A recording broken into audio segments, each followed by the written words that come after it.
There is nothing better than a late June Freaky Friday mailbag, and we have got a doozy for you right here. Thanks to everyone who sent in those questions to the Austin Birm Show at gmail.com for this episode of The Beat, brought to you by the Waterworks. That's Birm.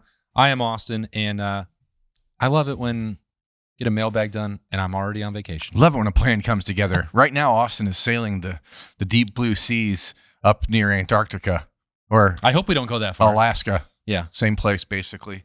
I hope you're having a great time. Thank you. I'm sure I am, and I'm already thinking about what it's going to be like to get home and diving into July and all the moving pieces that go with, as you described earlier in the week, Birm, like a flood of potential, at least commitment dates. Maybe they're not going to go all pledge to Ohio State, but July is going to be busy. You've got that going on the recruiting front. We'll be gearing up for Big Ten Media Days in Chicago. And then it's, a week after that wraps up, we've got the start of training camp. So this summer, we're well past the halfway point, and you think, well, maybe slow down, have some time off. I'm ready for football. I like football, so therefore I will not complain that time is slipping through our fingers like sands through the hourglass. Yeah, well said. Did you just come up with that? Yeah. So as a heads up for next week, we've got a couple big interviews coming your way that have already been recorded for your enjoyment and for my benefit. We have Carson Hinsman that will be on the beat, and we also have a conversation with Paris Campbell, which I thought was really interesting after he popped by Ohio State's camps and did a little shadowing of Cortez Hankton and Devin Jordan. And then you will graciously fill in for me on the Born Blitz in Talking Tuesday next week. So that will be the plan. And then I love to just put Adam's feet to the fire.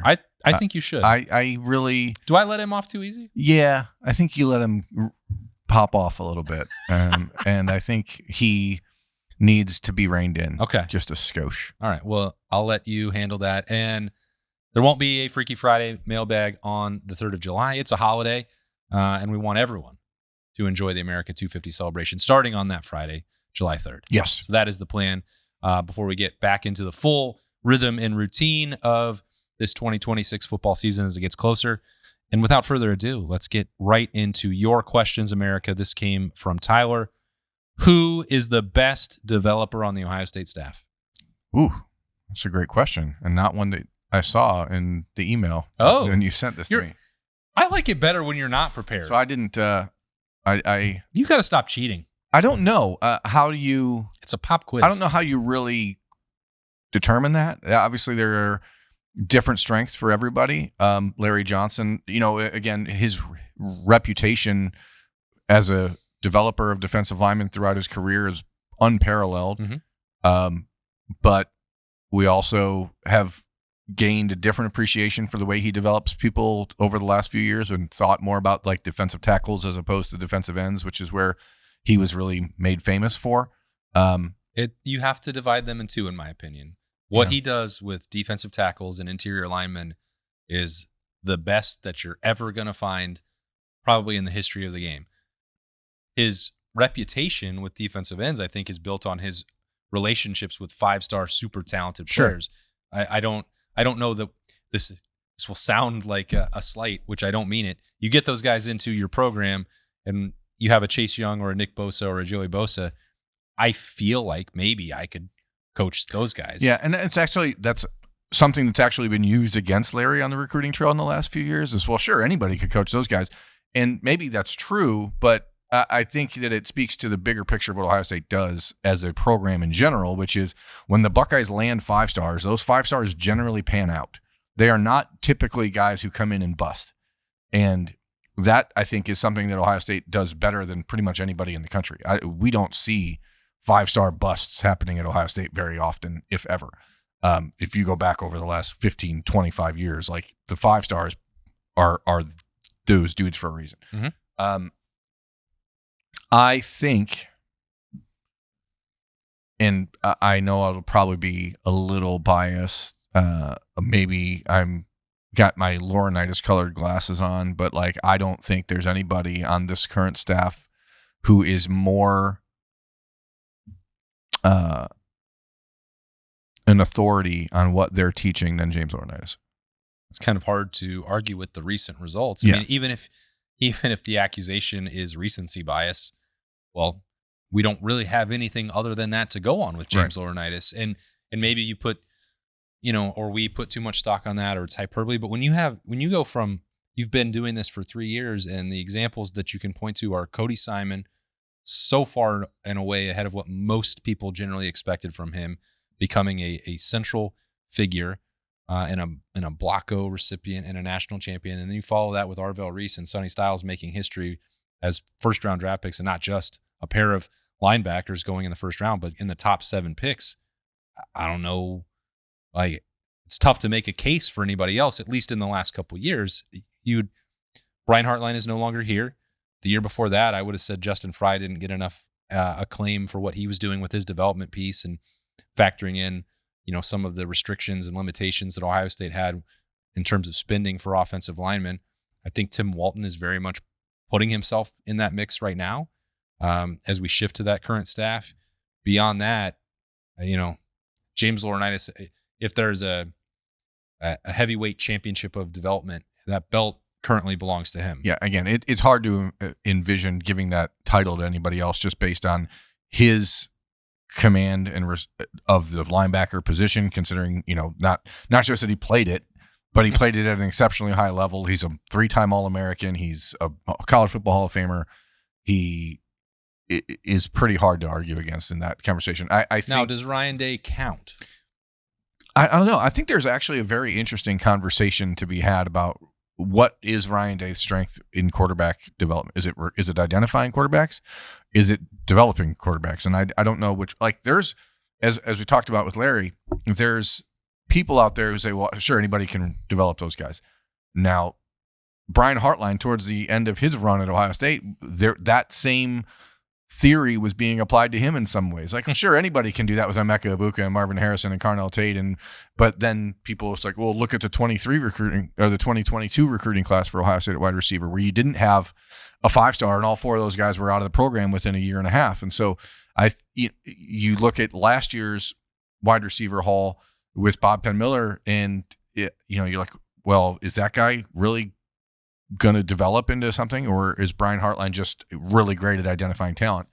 I think Ryan Day's reputation with quarterbacks is well earned, but I also don't know that you should expect Ohio State to ever be put in a position where he has to make a diamond out of coal because it's Ohio State.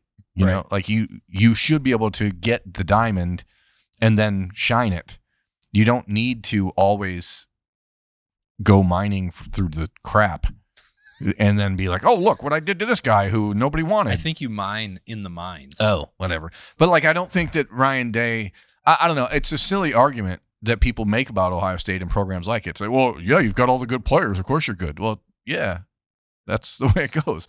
But also, good players go places where they get developed into great players. Right. And you also understand that those great players are coming to Ohio State because they know they're going to be developed in other ways. It's not just about how they're being developed on the field. And I think that is what this program has done better than any program in the country in the last 20 years, is actually develop men. Obviously there's always going to be anomalies and people who make mistakes and stuff like that. But in general, I was talking to, I don't remember who I was talking to about it, like 2 weeks ago. Like, there's never on-campus legal issues with this program anymore. And like, that stuff is really, why'd you do that? That stuff is pretty great. But it's James Laurinaitis. Yeah. All right. Great question, Tyler. I'll have to make a overlay for that one. I didn't see it. Whoops. Stop cheating. This came in from David. I realize this isn't a real world talking point, but it's the offseason. It's more for Birm, since I know he mentions the game itself, but with College Football 27 going to be out next week, what abilities would you give both some key offensive and defensive players, since we are going to go 3 years with Jeremiah Smith without getting 50-50 skill set, which I believe is the most known trait to those who watched, his most known trait to those who watch the sport. So I had to look, Birm, because I don't know, as much as I play those games, I don't know all the traits offhand. So, well, I looked. Neat. And I sketched them down. Now, I've only played that game like the first year that it came back out. You took your PlayStation on the road. Wyoming obviously won the border war and the bronze boot against Colorado State. But I wasn't aware of it. So I looked through it. I read every single one. There were way more of them than I thought. There's too many. There were like 65 physical attributes, another couple dozen more for mental. So I have. Did you prepare? No. No. I thought you knew the question. You didn't prepare. Well, because I was like, hey, let's just spitball it and name them ourselves. Yeah, but I didn't know what they were, so I had to look. Is there them a up. dime dropper? Is there a? Well, it's called a dot. Okay, so obviously Julian Sayan's got a dot. I gave Julian Sayan the dot. He's a dot dropper. He's a BPS. It is an accuracy-based attribute that you can, I think, level up. Apparently, I don't know. Is there like a quick trigger? Is there like a quick read, quick draw McGraw? A what? Quick draw McGraw. Who? You know, quick draw McGraw. Oh, McGaw. Yeah, McGaw. No. So you play the game. Yeah, I don't. But you don't know these. I looked them up and prepared a list of 7. I don't know what's happening with Freaky Friday. We're switching roles. Okay. Well, do you just want me to? Yeah, let's see. He wanted to know your input. Yeah, I'm being honest. I don't like when I play the game. I don't pay attention to crap like that. Really, I don't like. Oh, well, this player has this trait or whatever. I know which players are good at Ohio State, so I just throw it to those guys. Oh, okay. This was defensive rally. Okay. It described someone who can make a sack or tackle for a loss, and that it elevates the teammates around him. Mm-hmm. A leadership component as well. And I thought that would most apply to Edric Houston. The energy he brings is good. I think I would give that to Kenyatta Jackson, because I think that when he's playing well, you see the light switch on for everyone else. When Kenyatta had his really great run of games a year ago, I thought that the entire defense was building around and behind him. So I'd go that way for that one. Okay. There was a similar trait on the offensive side. It was called offensive rally. For an offensive lineman, Luke Montgomery. I gave him there's a different one here that gets a pancake and that elevates everyone else. I thought that was Austin Serafelt. I think it's Luke, because Luke is the guy that celebrates and gets in people's faces and throws air punches and that kind of stuff in the middle of games, not just on touchdowns where Austin normally is seen celebrating. Yeah. I guess I was thinking it wasn't about actual energy and celebrations and exuberance. It was, what does that play do to those around you? And I think everyone on the Ohio State offensive line, in my opinion, I'm in the press box, you're on the field, you would know better than me, but Luke Montgomery's going to celebrate everyone's success. Yeah. It's, I think, looking to the captain, looking to that, left tackle a year ago, and when he makes a play and is all about his business and everyone is celebrating him, he's going to the next play, but and he doesn't do some of the things, and Carson Hinsman as well, who's, pointing when he gets a false start up there with the snap. Those guys already have energy, but I think when Austin Serafelt hits one of those pancakes or buries someone in the ground, that gives those guys a reason to celebrate that maybe they wouldn't for themselves. Okay, I buy your theory there. Okay, this was Legion, a defensive back, I suppose, but anyone who breaks up a pass or gets an interception, and that also then leads to a collective rise in energy and performance. This I have Jermaine Matthews. Yeah, no doubter. Okay, good. Whew. No doubter. I did not want to get chastised for my selections again. No doubt on that one. Jermaine, when he breaks up a pass, it's like... Now, it does also, he will celebrate his own success. Sure, 100%. As he should. It's tough to make plays. Just like old Quick Draw McGaw. Quick Draw McGaw. Is there... what else is on the list? Just let's hear the name. Yeah, I should have named all 65. Yeah, that would have been a real quick show. That would have been great. See how many I could get Birm to agree with. Jammer is Devin Sanchez. Jammer. Yeah. Little man-to-man specialist. Especially with the way he looks physically right now. Yeah. He looks rough. I think it's looks rough and tumble out there. I think he's on the rise. This is where I had Luke Montgomery second level success. Mm-hmm. I think him getting off that first block and then picking up a linebacker or getting down the field, I think he's as good maybe underrated nationally for this, but as good as anybody that Ohio State has had recently at the guard position and getting up there. Yeah. The only other guy in that conversation really is there is nobody else in that conversation. I think we could go back to the other offensive line one and maybe discuss Phillip Daniels a little bit. Okay. Either one of the tackles really, I think, is a fine choice for it. But Phil's energy and the way that he does things is a little bit different. And this is where I had Kenyatta Jackson, which was pocket disruptor, because it doesn't always lend itself directly to him getting those sacks, and then the energy that would go be dissipated throughout the rest of that Rushman group. Because what he did last year was disruptive a lot without necessarily padding his own stats. When we talk a lot about Caden Curry and Kenyatta Jackson needing to get up to that double-digit sack total and match the tackles for loss, it's worth reiterating that some of that statistical output did come with an assist from Kenyatta Jackson. Kenyatta. I think that's one of the byproducts of the 51 new player shtick is that we don't really know a lot of these guys, like what they are going to be able to provide and at any given moment. Obviously, however many like skills there are for wide receivers, Jeremiah Smith should have all of them. Like, yes, he should. But how do they determine for a guy like Legend Bay what to ascribe to him? Because no one at EA Sports has really watched Legend Bay run, and I've heard it's like artwork. Don't they update the game as it goes along? They will, and that's why I think it's fun to see what that first update come November is going to look like for those players. They wait 2 whole months? No, they don't. Oh. But they should.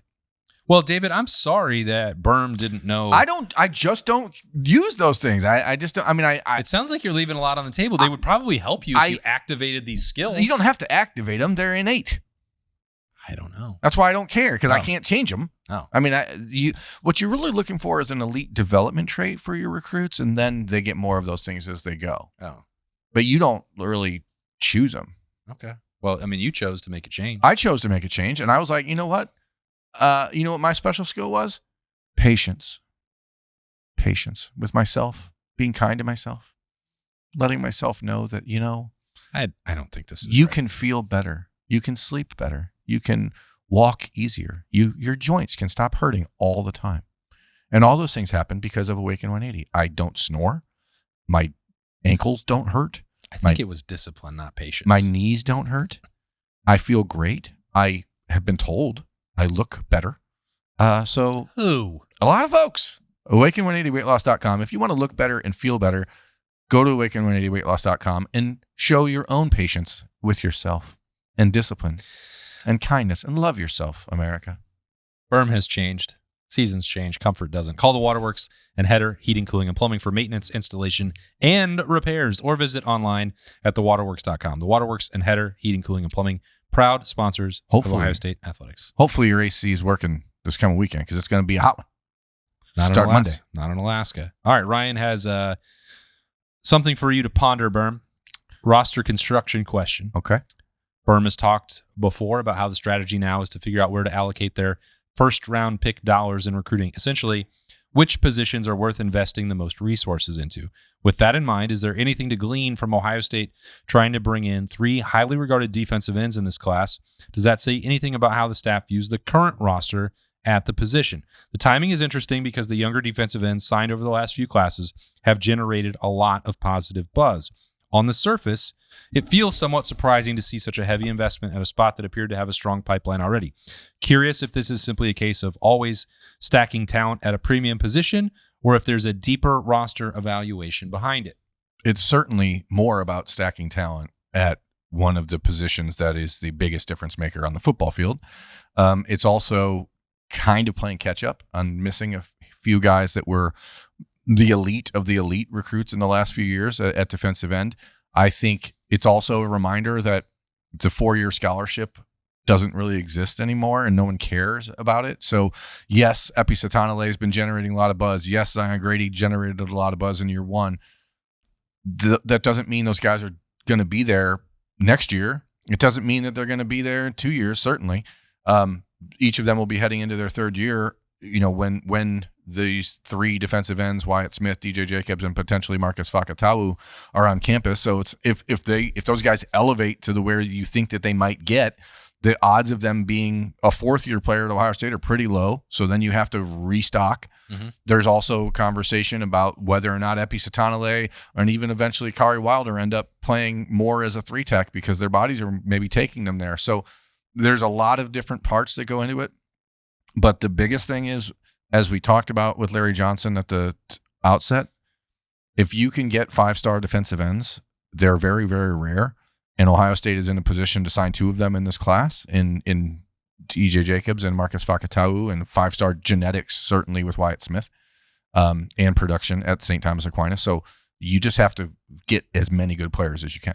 Yeah, and I understand fully the scenario that Ohio State and everyone in college football finds themselves in right now, which is that the true stockpiling of 4- and 5-star talent is not going to exist anymore. So I want to preface it by saying that up front, because the second part of this is going to make it sound like it should be very easy for Ohio State to do that, given everything that it has to sell, given the NIL war chest that it does have, which for whatever we may talk about, relative to 3 or 4, programs or 5 or 6 recruits a year that get away from them, it is still better than 95% of people in college football. So we spent all of last summer talking about the relative lack of depth at defensive tackle. Mm-hmm. And Ohio State was able to survive that thanks to Caden McDonald. They were maybe one more sprained ankle away from that becoming a much bigger problem for them late in the year. But they survived that. And now it looks like they made that emphasis on the recruiting front. They brought in help in the transfer portal with 2 guys who are ready to go right away. Signed 4 in the 26 James Smith class. And John Walker plus that class. All right, you look at that different scenario. We're not talking about depth at defensive tackle. It looks like there's a group of 4 at least, plus whatever they can supplement from that next group. Really wasn't the case a year ago. Is the case now. This summer has been, even if you look at it, and Phil Steele says this is the best group of defensive linemen in the country. I respect Phil Steele's opinion 100%. Kenyatta Jackson, Edric Houston, those guys that I mentioned at defensive tackle, that's a great place to start. Most programs would trade in a heartbeat. And we don't know for sure who's absolutely going to elevate from that next group of Bo Atkinson, Christian Allegro, Quay Rousseau, Zion Grady, Epi Satanale. Yeah. There is, I think, a good chance that everything turns out just fine because they have enough options there.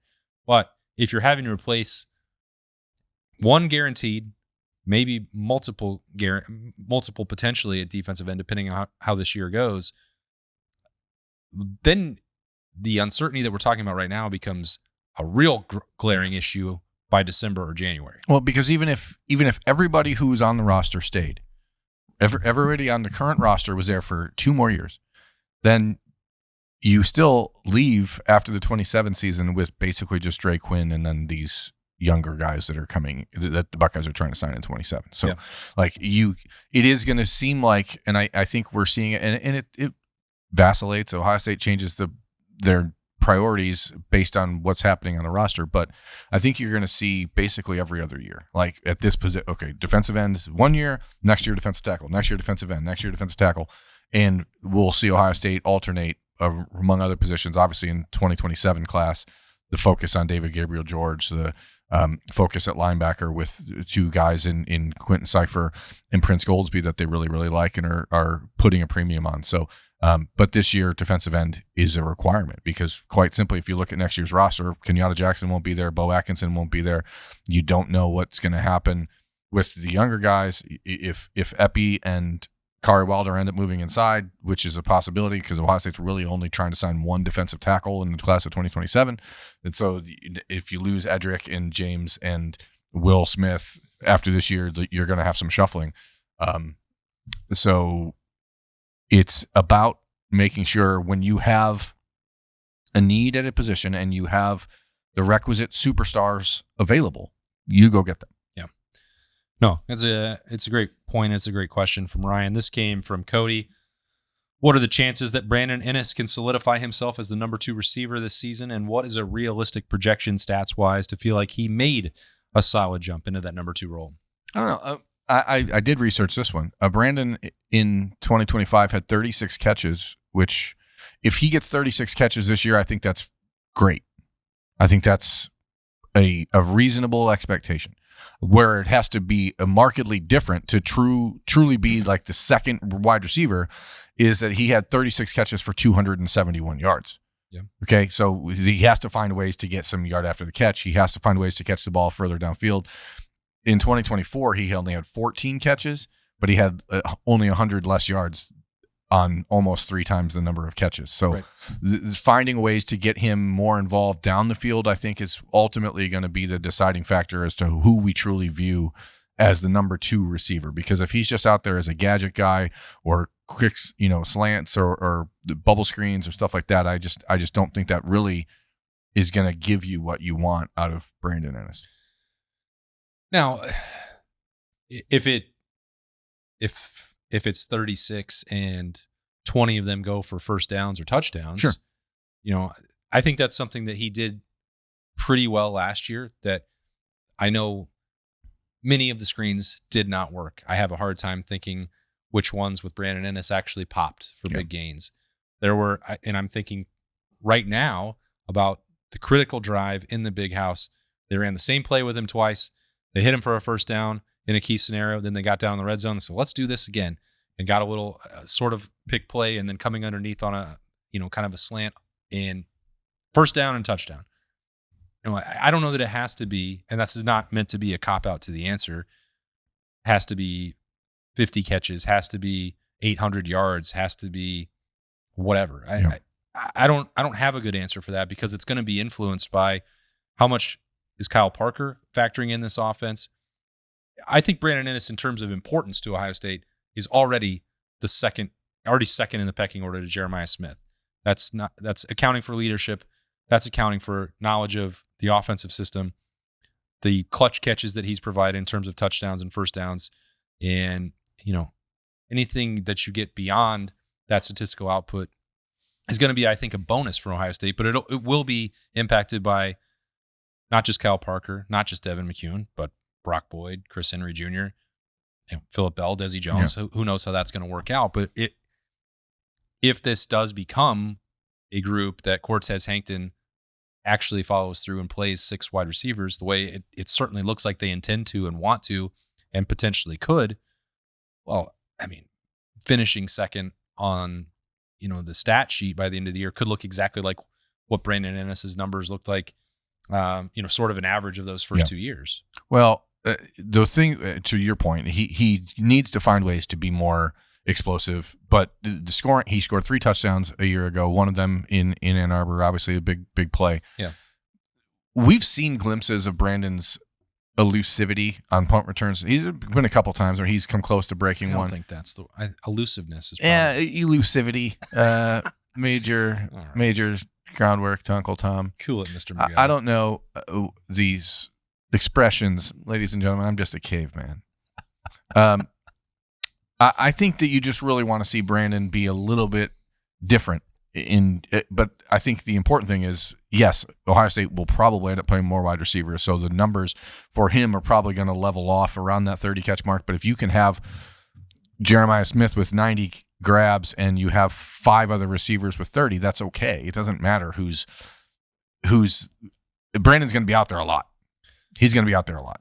Should we look at the 2019 breakdown for Ohio State? Yeah, receivers? That's fair. Okay. Keep talking about elusivity. Elusivity. It's one of the greatest songs that Queensryche ever wrote. Silent Elusivity. That's a remarkable tune. Yeah. Okay. I don't want to sing it because I don't want to get a YouTube strike. Wait, does that count if you sing it yourself? Yes, it does. Really? Yeah. I think the songwriting credits. So I don't know. Should I have done 2019 or 2018? Yeah, 2018. That's the Haskins year. I realized as soon as I said it that it was wrong. All right, so player stats 2018. This is from The Onion.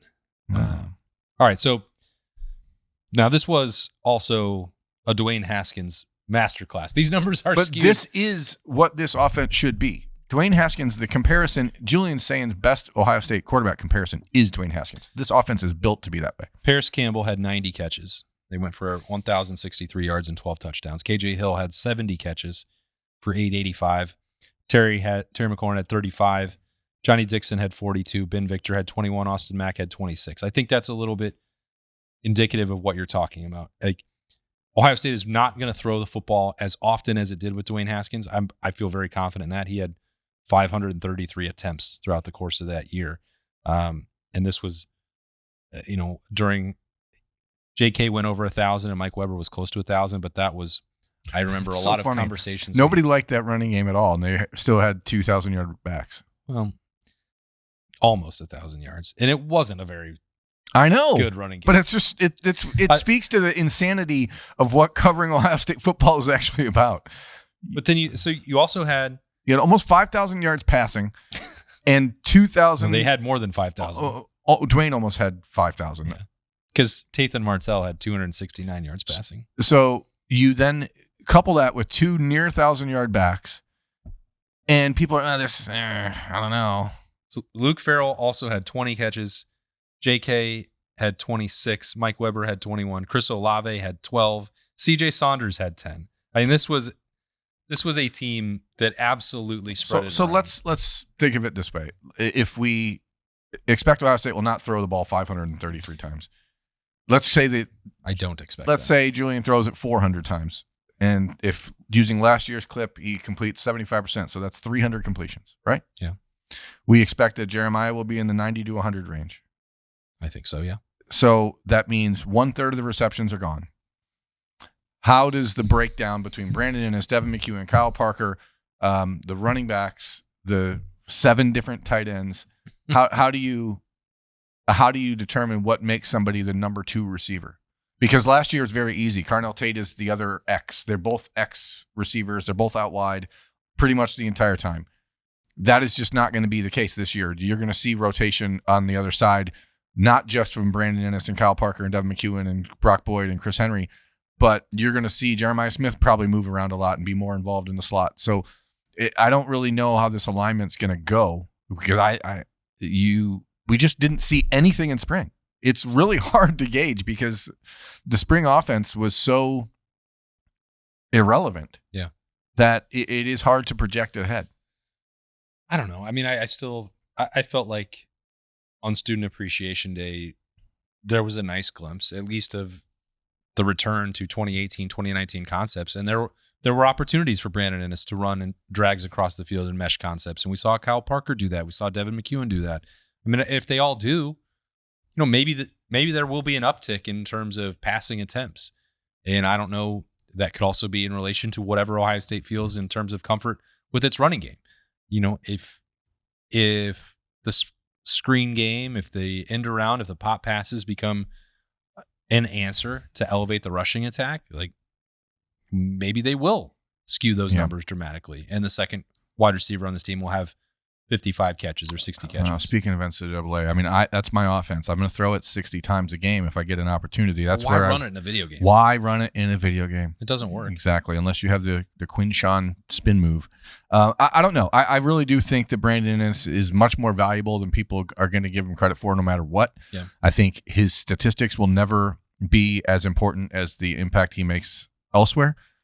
But I'm interested to see what the offense with a fully functioning offensive line, how they divide the reps between Kyle Parker, Devin McEwen, and Brandon Inniss. Because I think you'll see that trio be pretty much. I think Brandon will be on the field a lot with the other guys. I don't think we will see Devin and Kyle on the field much without Brandon. I think there's a scenario where that could happen. That's why it's wonderful. We don't know. Yeah, we don't. I mean, but Devin McEwen does fit more into that slot mold. Yeah. And Kyle Parker can play outside more than Brandon maybe Brandon Inniss or Devin McEwen. So we'll see how that works. I mean, we have another 6 weeks to go until training camp starts, and we still probably won't get definitive answers until September 12th against Texas. And we won't know for sure about Turbo Rogers either. This came from Scott. followed Turbo Rogers during his recruitment closely and was very pleased Ohio State got him. Thoughts on his impact in 2026? At the risk of being dismissive, I don't expect him to have an impact in 2026. Not because he's incapable of it, just because the depth at running back is, if everyone's healthy and ready to go, it seems hard to find or to project a role for him in this offense. Got a lot harder because he was still injured, or injured again in spring, I should say. Right, and you missed a major window of opportunity to emerge and stamp yourself as a guy. Bo Jackson's back. Isaiah West is back. Jacoby Jackson's there. Legend Bay is what Legend Bay is. It's going to be, and you're going to see a lot, I think, of backfield work for those receivers that we just talked about. Mm-hmm. I just have a tough time seeing Turbo Rogers being anything more than a fourth down guy or fourth quarter guy against Buffalo or Ball State and Akron. I just don't really see it. Playing Buffalo in the playoff? That'd be cool. Yeah. Seems to be, I mean, someone got to play SMU before. Someone got to play James Madison last year. That's true. That's a great point. I know that there was excitement around Turbo Rogers' recruitment, and I'm not trying to rain on anybody's parade. In terms of him at Ohio State, yeah, I haven't seen him do anything at all. I don't have anything to go off of. He looks great. He's working hard. He's got some. Yeah, and I don't want to take anything away from that. And nobody says anything negative or is giving up on Turbo Rogers and the Woody Hayes Athletics, and they're not doing that at all. But even if you just said who has a better chance to impact Ohio State at running back in 2026, I have way more to go off of with Favor Aki than I do Turbo Rogers. Their recruitments are completely different. And the profiles and projections for them are not the same. But Favor Aki also had a really good spring, and he was able to take part. That's significant for him. If you ask me right now, I would have to say he's closer to helping Ohio State than Turbo Rogers. And that can change. I don't know what it'll look like by the time you get to training camp. And if there's a healthy version of him that we see, then we can go back and revisit this conversation and readjust. But as it sits here right now, I don't have anything to go off of other than what I've seen up close and in person, and that's really not anything with Turbo Rogers, and that's not his fault. I'm not trying to pick at it or take shots. I'm just telling you I don't know. I think there's an opportunity, and this is really kind of going to be up to Legend Bay, maybe more than anyone else. But if Turbo can prove an asset in the return game, I think that's really the only spot where you're going to see him make an impact this year. It's running back. It's weird because we can see linebackers and defensive backs and stuff like that on special teams. You don't see running backs out there very often unless they're in the return game. It's not like he's a gunner or doing that kind of stuff, but he just has to find a way to force himself onto the field. And I think special teams in the return game, if he's healthy, is the area where he can probably make the biggest impact. But again, we've been trying to figure out the split at running back and between the top three guys and how many carries are going to be left over for Legend Bay, who is going to play. Legend Bay will, provided they're healthy, Legend Bay will have more carries this year than Turbo Rogers. That's not really. I thought we were getting something actually spicy out of that. No, I mean, that's just how stacked that room is right now. I just don't know how you get it in carries. Yeah, it's hard to see, but he's also, he's got 6 more weeks of summer workouts to get that done, and he's only been on campus for a little over a year. Plenty of time, including this summer. There's all of July to go before the pads go back on in August. Time is moving fast. We appreciate you spending part of your valuable time with us on a Freaky Friday mailbag edition of The Beat presented by the Waterworks. I hope everyone has a wonderful 4th of July week. If you get to take some vacation like me, I hope you enjoy it. I appreciate Birm greatly. Quick Draw McGaw says hello. I'm going to be looking for him on the boat. I bet that's where he lives. Thank you to Birm and Zach Bourne and Adam King for also helping out with me next week so that I can have some time with the girls heading into the 4th of July as well. So thanks to Birm, and thanks to you all for sending in your questions for this mailbag. Have a great next week. I'll see you after the 4th. He's Birm. I'm Austin. See ya.